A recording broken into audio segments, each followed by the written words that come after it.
Ini memang ada kebanyakan faedah dan juga ada juga faktor yang boleh kita improve lah.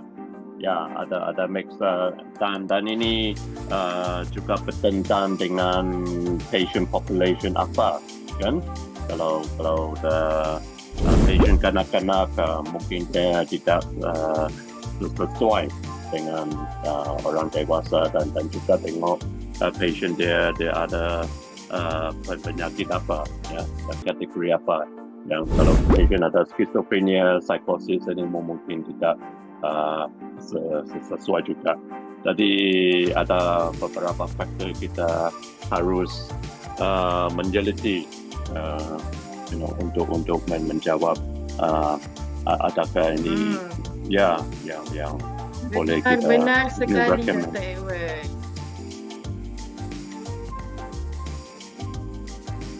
Ini memang tidak se-efektif dengan physical, of course. Ya, kerana ada banyak aspek komunikasi kita tidak boleh capture dengan online. Kalau kita video on, ini pun lebih okey. Tapi ada banyak teknik yang kita harus menolong terapis supaya mereka tahu di mana pandang mata bagaimana mereka punya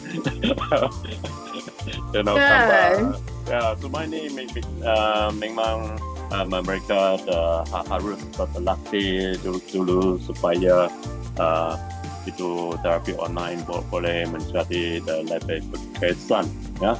Mungkin mereka yang tidak tak ada experience dengan online boleh cuba dengan dummy client dulu, ya, supaya mereka boleh lebih mahir untuk menggunakan online punya foto.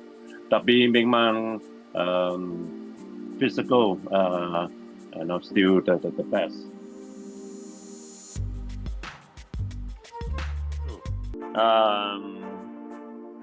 It depends on the setting. Kalau private clinic mungkin ini stigma lebih kurang lah kerana kita tidak ada misalnya dalam International Psychology Center kita ada private waiting room untuk kita punya patient. Dia tidak payah menjumpa patient yang lain. Tapi pun memang juga ada sedikit stigma kalau dia pergi ke klinik, So, tapi kalau online kita perlu memberitahu patient supaya mereka dapat satu tempat yang confidential punya, ya. Bukan mereka di Starbucks atau mana-mana. Kita mahu memastikan supaya mereka feel secure. Jadi kalau di klinik kita memang kita boleh membuat demikian untuk merancangkan satu tempat yang confidential punya. Tapi kalau online kita pun tidak tahu, kan. Jadi kita tidak tahu patient di mana. Jadi kita harus memberi mereka arahan supaya mereka adalah di satu tempat yang confidential supaya sesi ini boleh dijalankan dengan cara yang ada emotional safety, right?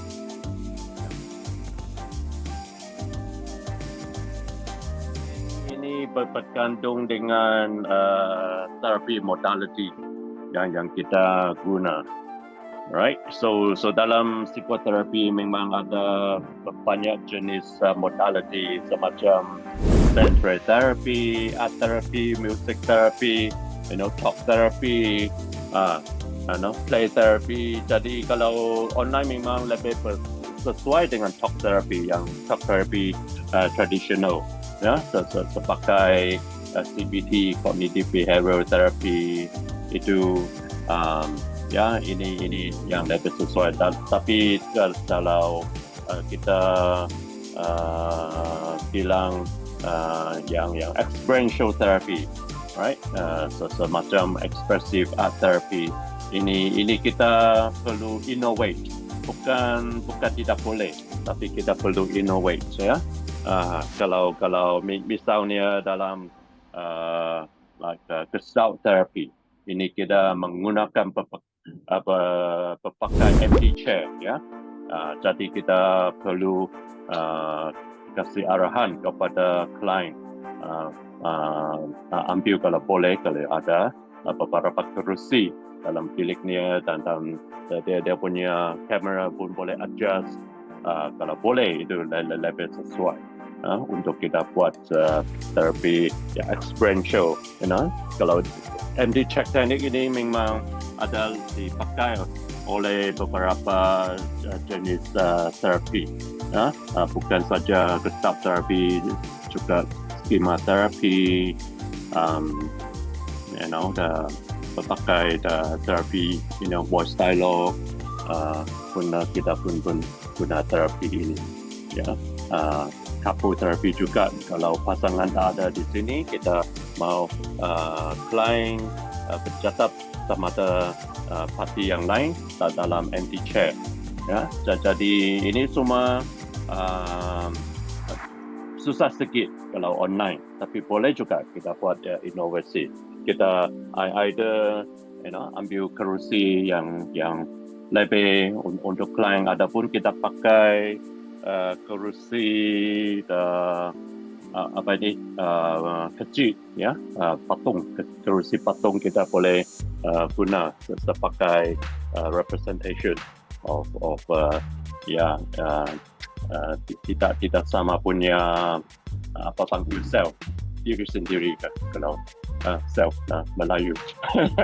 Itu ya kita Dr. Azima pun tahu kan, kalau kita punya modul untuk seseorang klien ialah mereka ada pakai jenis diri sendiri yang tidak sama. Jadi kita boleh dudukkan diri-diri yang lain, kursi yang lain, supaya kita boleh berangsingkan untuk klien yang mana diri sendiri yang sedang kita buat itu the conversation, ya, semasa itu. Jadi kita perlu buat sedikit inovasi, tapi itu boleh kita kreatif kan, Dr. Edward? ya, kreatif, inovasi, ya. Ya, kalau ADHD memang ini susah sedikit, itu kalau kanak-kanak juga dia memang susah duduk diam di depan komputer, kan. Kalau ada orang lain, supervisor menolong, mungkin itu boleh. Kalau kita ada shadow, ya, untuk menolong, mungkin boleh menolong sedikit juga. Ya, itu memang ada satu challenge. Kanak-kanak yang kecil, kanak-kanak yang ada special needs seperti ASD, autism. Jadi ini adalah bagi kita challenge buat online. Tapi bukan tidak boleh, kita juga ada banyak klien yang kita telah buat, ya, untuk itu, dan saya harap kita boleh collaborate dengan Dr. Azima untuk patient di Terengganu, kan. Dr. Azima, kita boleh supervise buat untuk patient population ini juga dalam masa depan.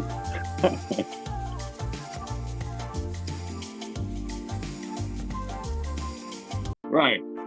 So ini tidak ada banyak berbiasaan dengan fisikal juga. Kalau dalam sesi fisikal, patient cakap saya mau bunuh diri sendiri, ini pun bukan yang banyak kamu boleh melakukan selain dari berbual dengan patient, untuk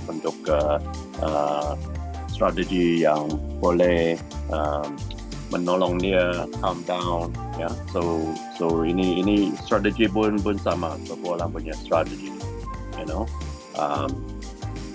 so ini memang tak ada banyak perbezaan. Selain kalau physical, kalau sangat serius, mungkin kita boleh panggil polis datang menolong, tapi kalau online mungkin kalau jauh ini memang lebih sukar untuk buat itu, ya. So jadi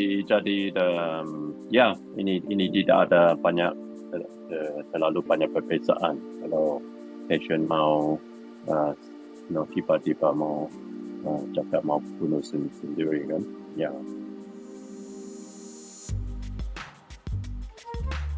So this is of course concern, ya, oleh client, especially kalau kita buat recording, ya. Of course kita perlu dapat izinkan client untuk buat recording, ya. Tapi walaupun ya security itu ialah satu concern juga, boleh orang hack into the recording system, Yeah, tapi of course we take precaution untuk ensure very secure password, all that. But yeah, it is a concern.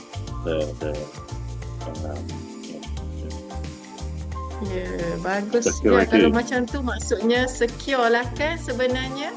Yang kita ada ni secure dah kan. Sebab macam bank, online banking semua okey. I would say good enough.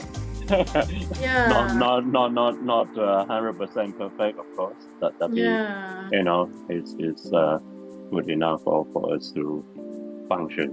Yeah, of course. In IPC, thank God. In IPC, we take the greatest measure for security. We have the latest security system for Zoom, even for physical, right? Or the filing system. So we need to keep a balance between kita buat record, untuk patient. We are committed to 7 years record.